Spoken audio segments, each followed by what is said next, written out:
Good morning students. आज हम कन्यादान कविता करेंगे जिसके कवि ऋतुराज जी हैं। ये 10वीं कक्षा की है। तो माँ अपनी बेटी को, इस कन्यादान कविता के माध्यम से माँ अपनी बेटी को परंपरागत आदर्श रूप से हटकर सीख देती है। परंपरागत, परंपरा के अनुसार चला आया। आदर्श क्या होता है? आइडियल, कि भाई घर में जाकर आदर्श बहू के रूप में रहना, सारे कार्य अच्छे से करना, जो भी ससुराल वाले कहे उनको सहना, इस रूप से हटकर माँ उनको सीख देती है। कि क्यों?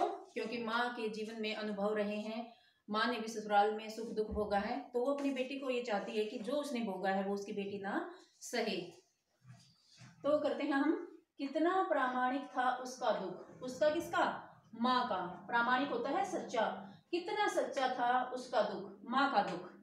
लड़की को दान में देते वक्त, जब लड़की का कन्यादान किया जा रहा है, शादी के वक्त माता पिता लड़की का कन्यादान करते हैं।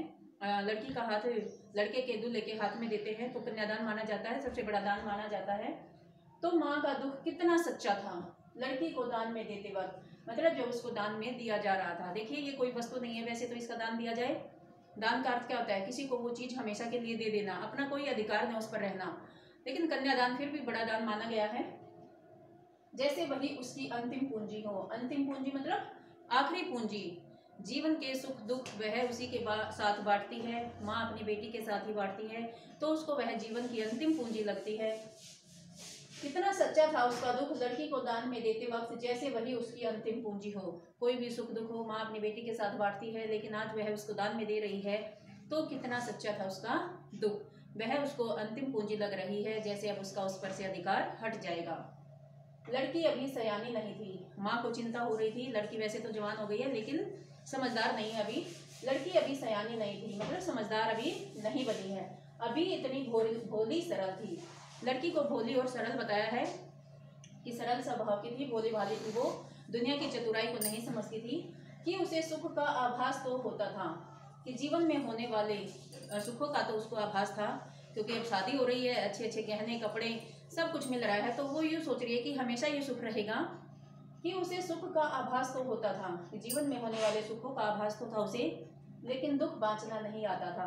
अब जीवन में आने वाले दुखों का उसको अंदाजा भी नहीं था, इसलिए माँ उसको सीख दे रही है। पाठिका थी वह धुंधले प्रकाश की। वह कौन? लड़की। अब लड़की के लिए आया है। जैसे धुंधले प्रकाश में कविता पढ़ते हैं, ऐसा ही वह जीवन रूपी कविता को, कुछ तुकों और कुछ लयबद्ध पंक्तियों को, वो जीवन रूपी कविता की कुछ पंक्तियों को वो धुंधले प्रकाश में पढ़ रही हो। अब धुंधले प्रकाश से अर्थ क्या हुआ? कि सुखों का आभास तो था, उसको दुख नहीं पता था कि इसके बाद दुख भी जीवन में आने हैं। अब माँ उसको समझाते हुए ये सीख दे रही है। माँ ने कहा पानी में झांक कर। अब माँ अपनी बेटी को समाज में होने वाले अत्याचारों के बारे में बताती है, कि कैसे लोग अपनी साइड करने के लिए, अपनी तरफ करने के लिए उसकी प्रशंसा करेंगे, और लड़की खींची चली जाती है, जैसा भी चाहे उसके साथ व्यवहार वो कर सकते हैं। तो माँ अपनी बेटी को सीख देते हुए क्या कहती है? माँ ने कहा पानी में झांक कर, कि पानी में मत झांकना, अपनी सुंदरता पर मत रीझना, अपने चेहरे पर मत रीझना, मतलब अपनी सुंदरता को देखकर, पानी में जैसे तू अपनी सुंदरता को देखेगी, अपने सुंदर चेहरे को देखकर उसके ऊपर गर्व मत करना, रीझना मत। आग रोटियां सेकने के लिए हैं, अब वो तेरी प्रशंसा करेंगे, ठीक है, और तुझसे जो चाहे वैसा कार्य वो करवा सकते हैं। अब यहाँ दहेज प्रथा का भी यहाँ जिक्र किया गया है। आग रोटियां सेकने के लिए हैं।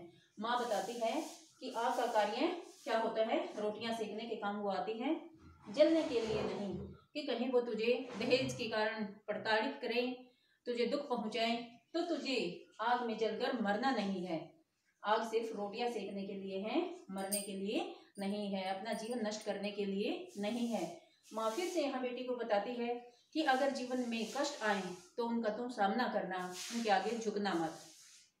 वस्त्र और आभूषण शाब्दिक भ्रमों की तरह, जिस प्रकार औरत को क्या कहा है? वस्त्र और आभूषण शाब्दिक भ्रम। शाब्दिक भ्रम क्या होते हैं? मान लिया किसी की प्रशंसा कर दी कि आप बहुत सुंदर हैं, लड़की बस वही गई सुंदरता की, सुंदरता उसकी तारीफ कर दी, उसके चेहरे की, उसके शरीर की, तो वो जैसा चाहे उससे हम कुछ भी करवा सकते हैं। तो वस्त्र और आभूषण, अब ससुराल वाले क्या करेंगे? उसको वस्त्र और आभूषण देकर, जैसे शाब्दिक भ्रम की तरह उसको बंधन है स्त्री जीवन के। जैसे मुंह से बोलकर किसी की तारीफ कर दे तो उसको अपने अपनी तरफ कर लेते हैं, उसी प्रकार ससुराल वाले क्या करते हैं, वस्त्र और आभूषण देकर स्त्री जीवन के बंधन उनको बना देते हैं। बंधन है स्त्री जीवन के, तो स्त्री जीवन के बंधन क्या हुए, वस्त्र और आभूषण। तो वो तुझे अपनी तरफ करेंगे, तेरी कमजोरी का फायदा उठाएंगे, तुझे कमजोर नहीं होना है, ठीक है, तुझे कमजोर नहीं पड़ना है वहां पर। अगर कोई तेरा फायदा उठाए तो तुझे उसके खिलाफ आवाज उठानी है, कमजोर नहीं पड़ना है। माँ ने कहा लड़की होना, लड़की शब्द आते ही कमजोर और निरीही मतलब लड़की का रूप सामने आता है। तो माँ क्या कहती है, माँ ने कहा लड़की होना, कि तुम लड़की तो होना, कोमलता कमजोर तो होना, लेकिन लड़की जैसी दिखाई मत देना। मतलब अपने ससुराल वालों को अपनी कमजोरी का एहसास मत होने देना, तो निडर बनी रहना। लड़की होना, लड़की जैसी दिखाई मत देने से अभिप्राय क्या है कि तेरी कमजोरी का वो फायदा ना उठा पाए।